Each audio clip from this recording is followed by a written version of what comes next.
जय हिंद साथियों। स्वागत आप सभी का एग्ज़ाम अलर्ट एकेडमी में। प्यारे साथियों, आज हमारी पीजीटी, टीजीटी और मास्टर कैडर हिंदी 2025 सीरीज से संबंधित चौथी क्लास रहेगी। इस क्लास में हम हिंदी साहित्य से संबंधित बेस्ट क्वेश्चंस का अध्ययन करेंगे, यानी कि बहुत ही महत्वपूर्ण प्रश्नों का अध्ययन करेंगे जो कि अक्सर परीक्षा में पूछे जाते हैं। प्यारे साथियों, आज की इस क्लास में आपको बहुत कुछ नया सीखने को मिलेगा, इसलिए सभी साथी आज की क्लास को अंत तक अवश्य देखें। अगर आपको आज की क्लास अच्छी लगे तो क्लास को लाइक और शेयर अवश्य करें। अगर आप हमारे YouTube चैनल पर नए हों तो चैनल को सब्सक्राइब करें, बेल आइकन को अवश्य दबाएं ताकि आप तक नई क्लास का नोटिफिकेशन पहुंच सके। तो शुरू करते हैं आज की क्लास। देखते हैं आज की क्लास का क्वेश्चन नंबर 1। क्वेश्चन नंबर 1 है हमारे पास, महाराष्ट्र के भक्तों में किसका नाम सबसे पहले आता है? 4 विकल्प दिए गए हैं, सही विकल्प का चयन करेंगे सभी साथी। ए विकल्प में है तुलसीदास जी, बी विकल्प में है मीराबाई जी, सी विकल्प में है सूरदास जी और डी विकल्प में दिया है नामदेव जी। उत्तर दीजिए सभी साथी। जो साथी डी विकल्प को चुन रहे हैं वह बिल्कुल सही है, यानी कि महाराष्ट्र के भक्तों में नामदेव जी का नाम जो है सबसे पहले लिया जाता है। ओके जी, आगे देखते हैं नेक्स्ट क्वेश्चन। Question number 2। संवत 1375 से 1700 तक के साहित्य में कौन सी भावधारा परिलक्षित होती है? ए विकल्प में है वीरता, बी विकल्प में है रीति, सी विकल्प में है श्रृंगार और डी विकल्प में है भक्ति। क्या उत्तर सही होना चाहिए? बहुत अच्छे। भक्ति की भावधारा परिलक्षित होती है, यानी कि इस प्रश्न का सही उत्तर है डी विकल्प। आगे देखते हैं नेक्स्ट क्वेश्चन। Question number 3। भक्ति के स्रोत को दक्षिण से उत्तर भारत में प्रसारित होने के सिद्धांत का समर्थन करने वाला विद्वान कौन है? उत्तर दीजिए सभी साथी। ए विकल्प में है हजारी प्रसाद द्विवेदी जी, बी विकल्प में है जॉर्ज ग्रेसन जी, सी विकल्प में है आचार्य रामचंद्र शुक्ल जी और डी विकल्प में है जयशंकर प्रसाद जी। क्या उत्तर सही होना चाहिए? उत्तर दीजिए। क्वेश्चन नंबर 3 का उत्तर जो साथी सी विकल्प को चुन रहे हैं वह बिल्कुल सही है, यानी कि आचार्य रामचंद्र शुक्ल जी। ओके जी, आगे देखते हैं next question. Question number 4। Hindi का भक्ति काल बाहरी आक्रमण की प्रतिक्रिया है, यह कथन किस विद्वान का है? ए विकल्प में है हजारी प्रसाद द्विवेदी जी, बी विकल्प में है जयशंकर प्रसाद जी, सी विकल्प में है आचार्य रामचंद्र शुक्ल जी और डी विकल्प में है डॉक्टर राम कुमार वर्मा जी। उत्तर दीजिए।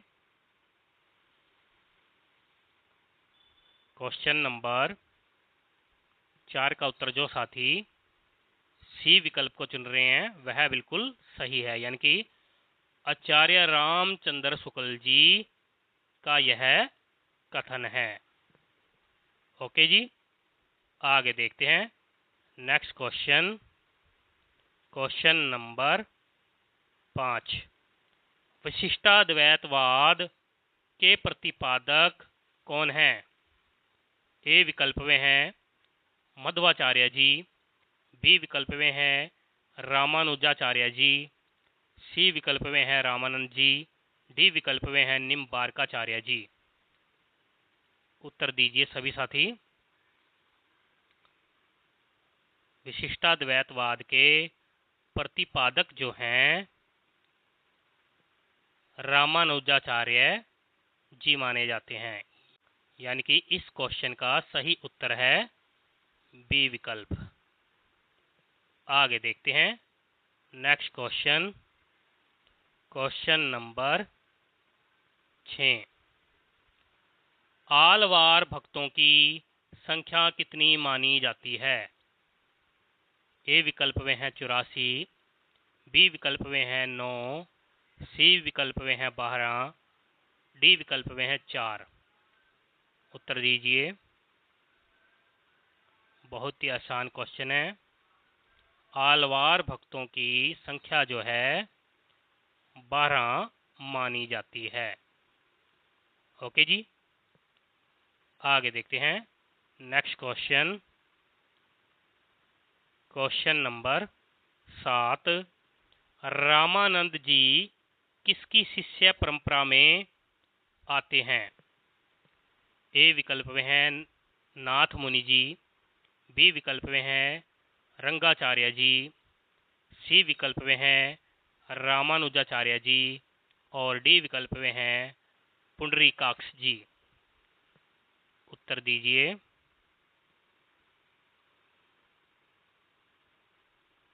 रामानंद जी जो हैं रामानुजाचार्य जी की शिष्य परंपरा में आते हैं। ओके जी, आगे देखते हैं नेक्स्ट क्वेश्चन, क्वेश्चन नंबर 8। भक्ति का आरंभ कहाँ से हुआ माना जाता है?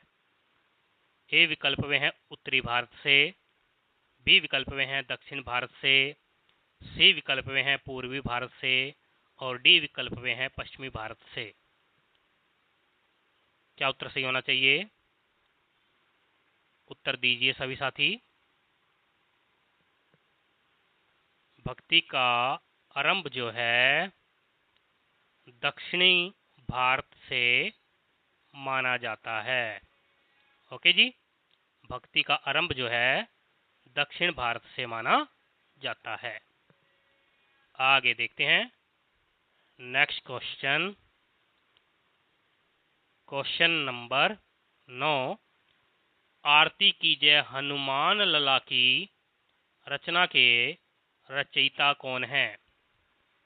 ए विकल्प में है तुलसीदास जी, बी विकल्प में है रामानुज जी, सी विकल्प में है रामानंद जी और डी विकल्प में है नाभादास जी। उत्तर दीजिए। आरती कीजिए हनुमान लला की यह रचना रामानंद जी की मानी जाती है। ओके जी, आगे देखते हैं नेक्स्ट क्वेश्चन, क्वेश्चन नंबर 10। गलता में रामानंद संप्रदाय की गद्दी किसने स्थापित की थी? ए विकल्प में है सूरदास जी, बी विकल्प में है तुलसीदास जी, सी विकल्प में है अनंतानंद जी और डी विकल्प में है कृष्णदास पयहारी जी। उत्तर दीजिए।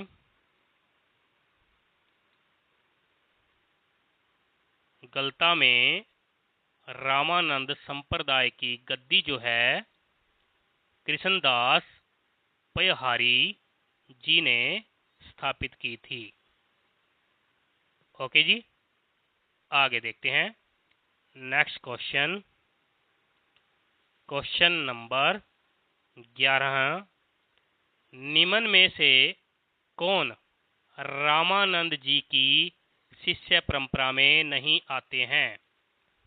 ए विकल्प में हैं रैदास जी, बी विकल्प में हैं सुखानंद जी, सी विकल्प में हैं मलूक दास जी, डी विकल्प में हैं कबीर दास जी। क्या उत्तर सही होना चाहिए? उत्तर दीजिए सभी साथी। बहुत अच्छे।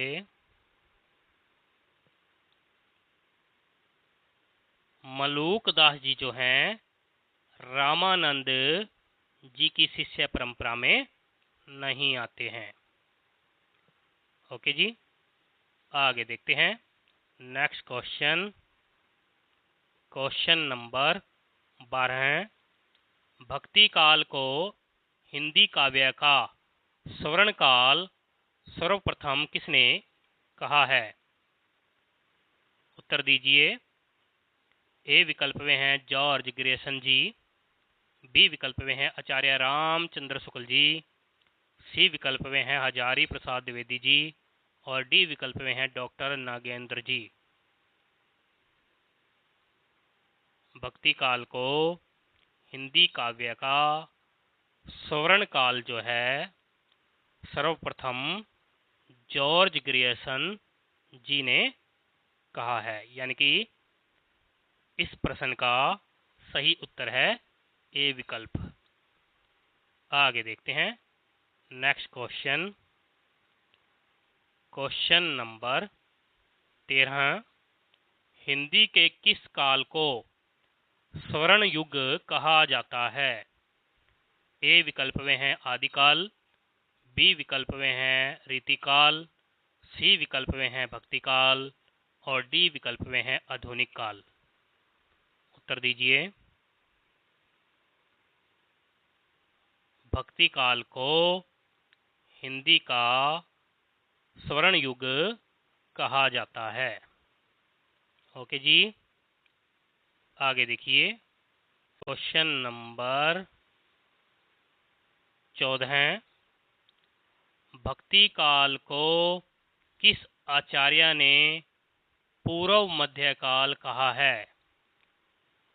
ए विकल्प में है रामचंद्र शुक्ल जी, बी विकल्प में है राम कुमार वर्मा जी, सी विकल्प में है नंद दुलारे वाजपेयी जी, और डी विकल्प में है हजारी प्रसाद द्विवेदी जी। उत्तर दीजिए सभी साथी। भक्ति काल को जो है पूर्व मध्यकाल आचार्य रामचंद्र शुक्ल जी ने कहा है। ओके जी, आगे देखते हैं next question. Question number 15। Nabadas ji द्वारा रचित भक्तमाल की भाषा क्या है? ए विकल्प में है मैथिली, बी विकल्प में है ब्रजभाषा, सी विकल्प में है अवधी, और डी विकल्प में दिया है खड़ी बोली।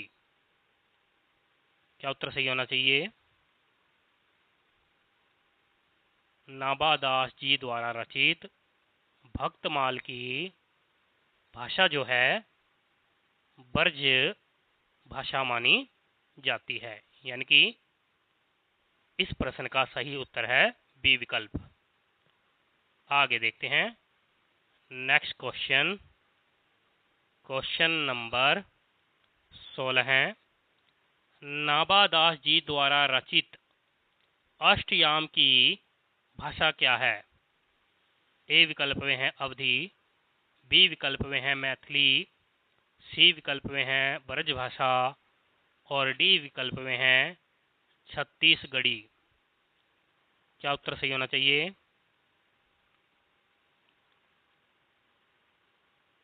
नाबादास जी द्वारा रचित अष्टयाम की भाषा जो है ब्रजभाषा मानी जाती है। ओके जी, आगे देखते हैं next question. Question number 17। Nabadas ji के गुरु का नाम क्या है? ए विकल्प में है रामानंद जी, बी विकल्प में है वल्लभाचार्य जी, सी विकल्प में हैं विठलनाथ जी और डी विकल्प में हैं अग्रदास जी। क्या उत्तर सही होना चाहिए? नाबादास जी के गुरु का नाम है अग्रदास जी, यानी कि इस प्रश्न का सही उत्तर है डी विकल्प। आगे देखते हैं नेक्स्ट क्वेश्चन। क्वेश्चन नंबर 18 है, संत साधना का साहित्यक रूप कहाँ से आरंभ होता है? ए विकल्प में है उज्जैन से, बी विकल्प में है प्रयाग से, सी विकल्प में है पंढरपुर से और डी विकल्प में है काशी से। क्या उत्तर सही होना चाहिए? संत साधना का साहित्यक रूप कहाँ से आरंभ होता है? जो साथी सी विकल्प को चुन रहे हैं वह बिल्कुल सही है, यानी कि पंढरपुर से। ओके जी, आगे देखते हैं नेक्स्ट क्वेश्चन। क्वेश्चन नंबर 19, ज्ञानाश्री शाखा के प्रमुख कवि कौन हैं? ज्ञानाश्री शाखा के प्रमुख कवि का नाम बताना है। ए विकल्प में है तुलसीदास जी, बी विकल्प में है कबीरदास जी, सी विकल्प में है सूरदास जी और डी विकल्प में है जायसी जी। उत्तर दीजिए। जो साथी बी विकल्प को चुन रहे हैं वह बिल्कुल सही है, यानी कि कबीरदास जी। ओके जी, आगे देखते हैं नेक्स्ट क्वेश्चन। क्वेश्चन नंबर 20, निम्न में से कौन ज्ञानाश्री शाखा का कवि नहीं है? ए विकल्प में है रैदास जी, बी विकल्प में है अग्रदास जी, सी विकल्प में है दादू दयाल जी और डी विकल्प में है कबीरदास जी। क्या उत्तर सही होना चाहिए? उत्तर दीजिए सभी साथी।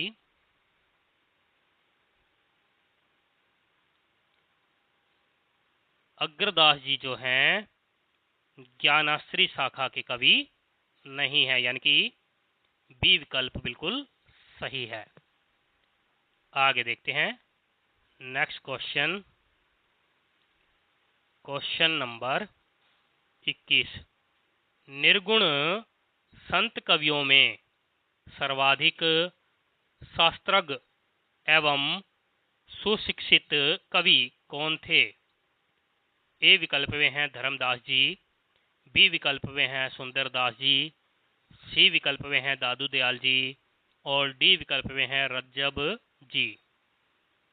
क्या उत्तर सही होना चाहिए? सभी साथी उत्तर देंगे। जो साथी बी विकल्प को चुन रहे हैं वह बिल्कुल सही है, यानी कि सुंदर दास जी। आगे देखते हैं नेक्स्ट क्वेश्चन।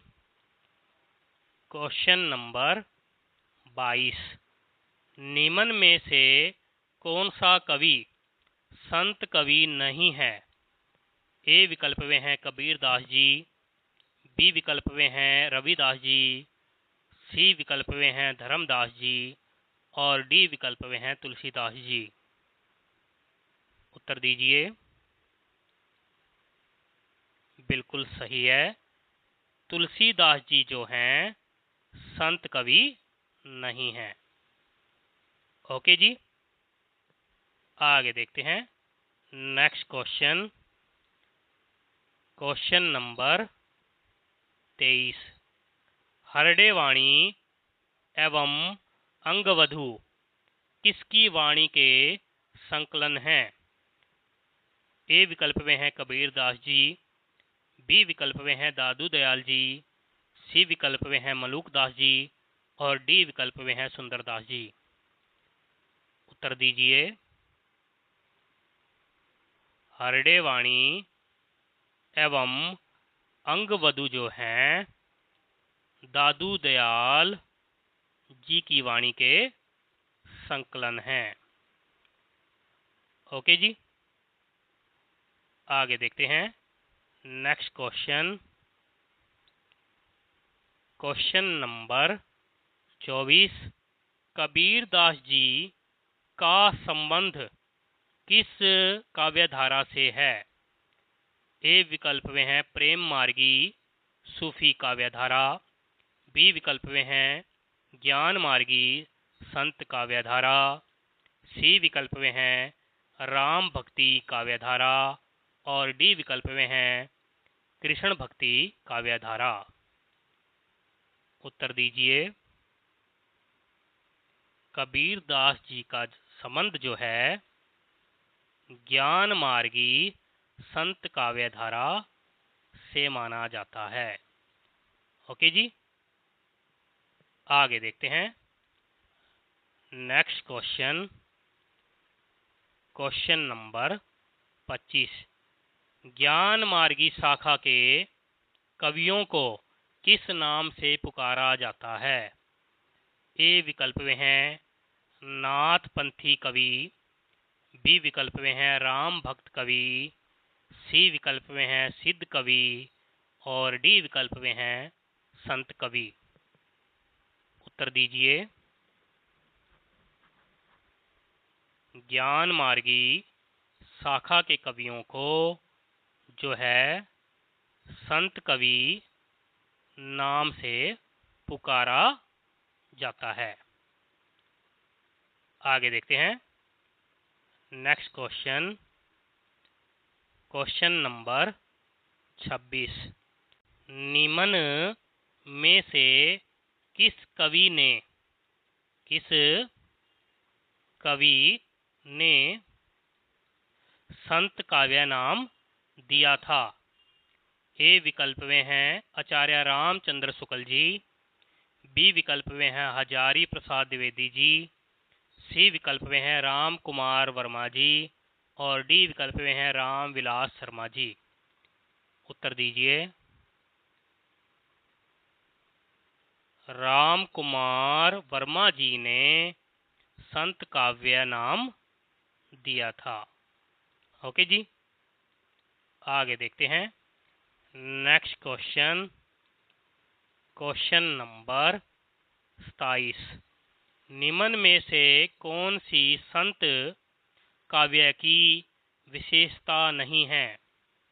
ए विकल्प में है जाति पाति का विरोध, बी विकल्प में है गुरु का महत्व, सी विकल्प में है सगुण ईश्वर की उपासना और डी विकल्प में है रूढ़ियों एवं बाह्य आडंबरों का खंडन। क्या उत्तर सही होना चाहिए? जो साथी सी विकल्प को चुन रहे हैं वह बिल्कुल सही है, यानी कि सगुण ईश्वर की उपासना जो है संत काव्य की विशेषता नहीं है। ओके जी, आगे देखते हैं नेक्स्ट क्वेश्चन। Question number 28। आचार्य रामचंद्र शुक्ल जी ने भक्ति काल के कवियों में से किस कवि को सबसे कम महत्व प्रदान किया है? ए विकल्प में है जायसी जी, बी विकल्प में है तुलसीदास जी, सी विकल्प में है कबीरदास जी और डी विकल्प में दिया है सूरदास जी। क्या उत्तर सही होना चाहिए? उत्तर दीजिए सभी साथी। आचार्य रामचंद्र शुक्ल जी ने कबीरदास जी को कम महत्व दिया है। ओके जी, आगे देखते हैं क्वेश्चन नंबर 29। आचार्य रामचंद्र शुक्ल जी ने किस कवि पर स्वतंत्र रूप से आलोचना नहीं लिखी है? आचार्य रामचंद्र शुक्ल जी ने किस कवि पर स्वतंत्र रूप से आलोचना नहीं लिखी है? ए विकल्प में है सूरदास जी, बी विकल्प में है कबीर दास जी, सी विकल्प में है तुलसीदास जी और डी विकल्प में है जायसी जी। उत्तर दीजिए, क्या उत्तर सही होना चाहिए? हाँ जी, बिल्कुल सही है। आचार्य रामचंद्र शुक्ल जी ने कबीर दास जी पर स्वतंत्र रूप से आलोचना नहीं लिखी है। ओके जी, आगे देखते हैं नेक्स्ट क्वेश्चन। Question number 30। भाषा बहुत परिष्कृत और परिमार्जित न होने पर भी कबीर दास जी की उक्तियों में कहीं कहीं विलक्षण प्रभाव और चमत्कार है। प्रतिभा उनमें प्रखर थी, इसमें कोई संदेह नहीं। यह कथन किसका है? ए विकल्प में हैं डॉक्टर बच्चन सिंह जी, बी विकल्प में हैं हजारी प्रसाद द्विवेदी जी, सी विकल्प में हैं डॉक्टर नागेंद्र जी और डी विकल्प में हैं आचार्य रामचंद्र शुक्ल जी। क्या उत्तर सही होना चाहिए? बहुत ही महत्वपूर्ण प्रश्न है और अक्सर परीक्षा में पूछा जाता है। यह कथन जो है आचार्य रामचंद्र शुक्ल जी का माना जाता है। ओके जी, आगे देखते हैं नेक्स्ट क्वेश्चन। Question number 31। संदूकड़ी भाषा से क्या आशय है? ए विकल्प में है जिसमें अक्खड़पन की झलक हो, बी विकल्प में है जिसमें कटुतियों का प्रयोग हो, सी विकल्प में है जिसमें अनेक प्रांतीय भाषाओं व बोलियों का मिश्रण हो, डी विकल्प में है जिसमें साधु संतों की गुप्त बातों का संकेत हो। क्या उत्तर सही होना चाहिए? बिल्कुल सही है। जो साथी सी विकल्प को चुन रहे हैं वह बिल्कुल सही है, यानी कि जिसमें अनेक प्रांतीय भाषाओं व बोलियों का मिश्रण हो। ओके जी, इस प्रश्न का सही उत्तर है सी विकल्प। आगे देखते हैं नेक्स्ट क्वेश्चन। Question number 32। अजगर करे ना चाकरी, पंछी करे ना काम, प्रसिद्ध पंक्ति किसकी है? उत्तर दीजिए सभी साथी। ए विकल्प में है सूरदास जी, बी विकल्प में है तुलसीदास जी, सी विकल्प में है अमीर खुसरो जी और डी विकल्प में है मलूक दास जी। क्या उत्तर सही होना चाहिए? सभी साथी उत्तर दीजिए।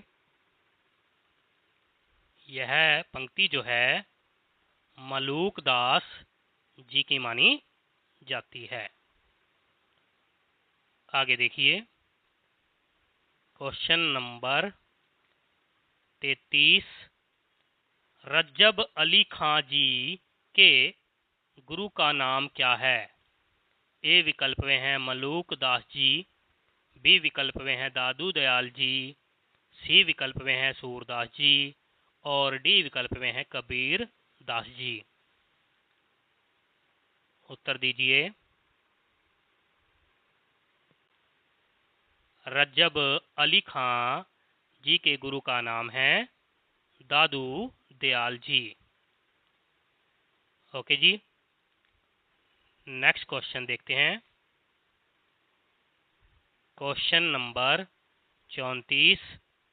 कबीर दास जी के गुरु का नाम क्या है? ए विकल्प में है रैदास जी, बी विकल्प में है तुलसीदास जी, सी विकल्प में हैं राघवानंद जी और डी विकल्प में हैं रामानंद जी। उत्तर दीजिए। बहुत ही आसान क्वेश्चन। कबीरदास जी के गुरु का नाम है रामानंद जी। ओके जी, आगे देखते हैं next question. Question number 35। Kabirdas ji वाणी के डिक्टेटर थे, यह कथन किसका है? ए विकल्प में है आचार्य रामचंद्र शुक्ल जी, बी विकल्प में है डॉक्टर बच्चन सिंह जी, सी विकल्प में है राम कुमार वर्मा जी और डी विकल्प में दिया है हजारी प्रसाद द्विवेदी जी। उत्तर दीजिए। बहुत ही अच्छा क्वेश्चन है और यह जो कथन है हजारी प्रसाद द्विवेदी जी का माना जाता है।